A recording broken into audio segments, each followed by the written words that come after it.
Yeah, so as much as I said many positive things about the Owl House and how much criticism I gave towards Amphibia in the last video, there are some who don't get the nuances with my opinion. So just to clarify for those who didn't get it, I actually prefer Amphibia quite a bit more overall, even though I like both shows a lot. But what did Amphibia do better than the Owl House in order for me to like it more?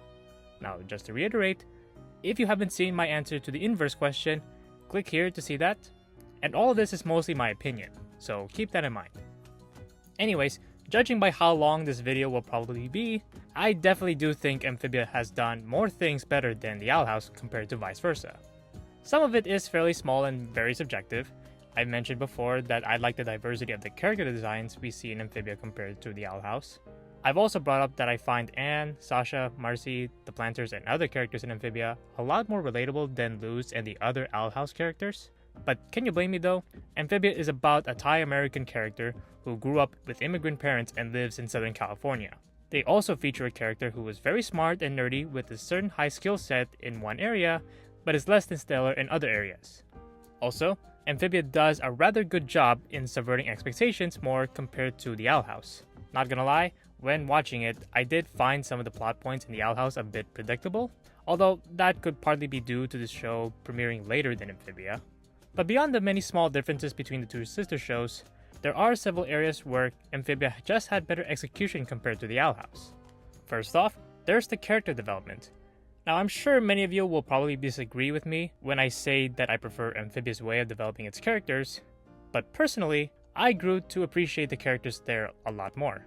It's a little hard to explain why in a brief way, but I think what played the key role are the situations that the characters of the show found themselves in, and their interactions between each other. I will admit the Owl House does these things pretty well too. What makes Amphibia's character situations and interactions better is how their situations are usually more lighthearted, mostly, and how many lighthearted interactions there were. With Anne and the Planters, for example, in most episodes, we usually just see them go through some miscellaneous task that is likely not that serious and or is somewhat relatable. The same thing is applicable with the many side characters of Amphibia as well, which is mostly why I prefer them over the Owl House's side characters. This point is especially true when we look at Season 1 and Season 3A of Amphibia, where most of the episodes are not really focused on plot development and focus more on showing the characters grow from the situations they were in that certain episode.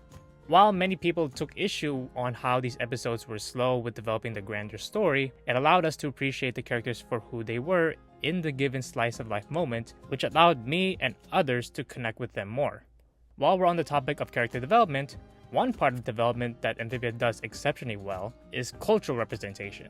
The Owl House may have the upper hand in LGBTQ representation, but it somewhat falls behind in this department. While there are characters in that show with diverse cultural backgrounds, we don't really learn much about them and see how it affects the characters.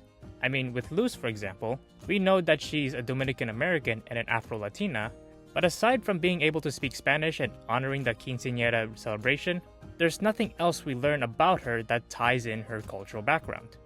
In contrast, Anne brings up how her Thai background is a core part of her identity, and acknowledging it has an impact on her actions in the show. In addition, we learn quite a lot about Thai culture from the language to certain traditions within the show itself. That makes Amphibia, in my opinion, a tad more educational compared to the Owl House. I could talk more about these topics, but I already made 2 videos on character development for both shows, so feel free to check them out. Another aspect I think Amphibia does better, and this is also another thing that many might disagree with, is their world building. Throughout the show's run, we see Anne and Planters go through a wide variety of locations throughout Amphibia, from multiple towns and cities like Newtopia, to vastly different biomes like swamps, deserts, and Arctic areas. We even see underground societies like Proteus. Keep in mind, the show managed to do that despite Season 1 mainly taking place in Wardwood in the Frog Valley, and despite Season 3A mainly taking place in LA. And we went quite in depth with the world building of just the Frog Valley and LA on their own as a result of that. So similar to the characters of the show, I also grew to have a connection with the settings of the show itself. To be fair, the Owl House managed to do a decent job with the world building too, even with its runtime cut short, but when you think about it, there's not really that many locations that we saw within the show. Granted, part of that is also due to the Boiling Isles being presumably a physically smaller landmass compared to Amphibia, which is apparently the size of Australia according to Matt Brawley. But it's not like we know so much about the settings we did see in the show. Hexside, Bonesborough, and the Knee are kind of the three exceptions of that because we saw them in more than one episode and how they evolved. But even then, I don't really know much about these settings or care to learn more about them compared to Wardwood, Utopia, and other settings we see in Amphibia. There's another thing that I also believe Amphibia does a lot better, and I'm hoping most of you agree with me on this. The comedy of the show is quite a bit better than the Owl House. Don't get me wrong, the Owl House does have a fair amount of comedic moments too, and most of them do land, but the amount of humor it has pales in comparison to Amphibia, and even Gravity Falls. In pretty much every episode, Amphibia somehow finds a way to make me laugh through jokes as small as simple one-liners to very creative visual gags. The visual gags in particular go a long way in my opinion. The main visual gags that Amphibia heavily leans into are how the characters express themselves in certain situations. I've mentioned before that Amphibia's drawing style is a bit more simple compared to the Owl House, but the one exception to that is how they portray character faces. Many characters in the show, especially the main characters, have at least one very iconic facial expression, some of which I'm willing to say are SpongeBob levels of meme-worthiness.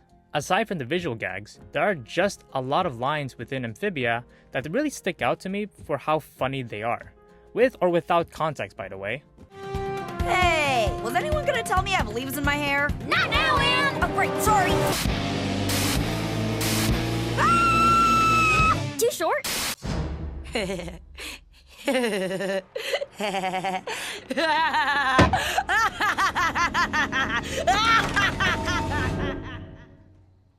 don't feel safe.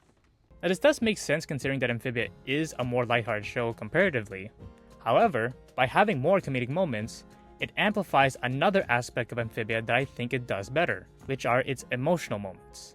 While I acknowledge that the Owl House is an overall darker show, with a lot of emotional moments, I personally believe that whenever Amphibia has its emotional moments, they really hit you harder than the Owl House in my opinion. You can argue that it's a bit of an illusion. When you have a lot of funny moments surrounding the dark, serious moments, then you could perceive the dark moments to be more serious than we thought. It's kind of like that optical illusion where you have two circles, where one is surrounded by large circles and the other is surrounded by small circles.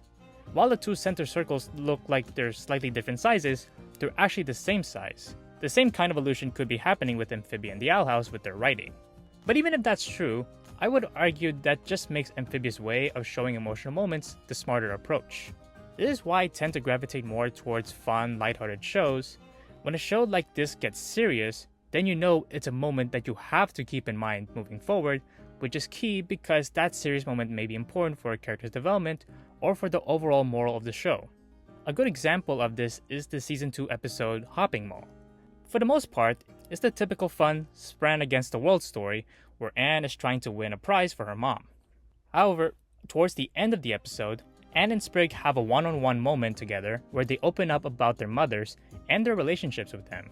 Here, we learn that Anne, despite having her pet peeves with her mother like most people, really misses her a lot and gets emotional from it like the audience watching the scene. That woman was beyond tone deaf. You know, the funny thing is, right now, I would give anything just to hear her singing. But the moment doesn't stop here. When we learned how Sprig's mom passed away when he was really young, we also relate to Anne a lot here given we likely had the same reaction as her. Also, Sprig's line at the end really brings the moment home in my opinion. You know, I've always wondered, can you miss someone you never actually knew? That's silly. I mean, of course you can't. Personally, Hopping Mall and its ending is something I want to ramble more in a later video. But my overall point is that Amphibia does an excellent job at controlling our emotions, sometimes out of nowhere.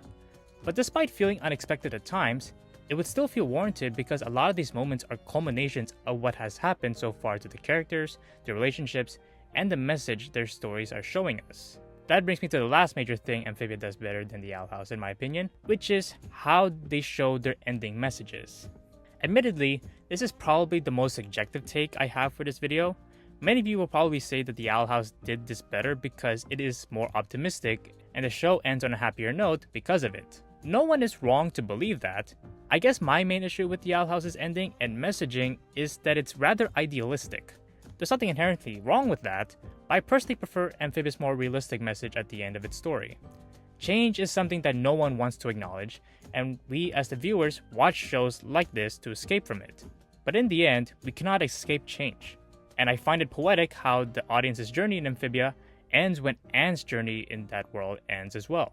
It's essentially a big, yet rather sneaky fourth wall break when you think about it. It's essentially telling us that we as the viewers have to go back to our real lives, but still lets us know that we can still keep the memory of the world and the characters alive. Overall, while both of these shows are excellent and I highly recommend them to people, at the end of the day, Amphibia was just better for me in terms of providing great entertainment to pass the time, but also in helping me learn and grow on an individual level. But of course, not everyone sees these two shows the same way I do, so let me know what you guys think Amphibia did better than the Owl House or vice versa in the comments below, and please give this video a like and subscribe for more content like this. Also, thanks again to Seb13, MB Command Nerd, and Matthew Falcon for supporting this channel directly, and thank you all for watching this video. I hope you all have a great day. See you in the next one.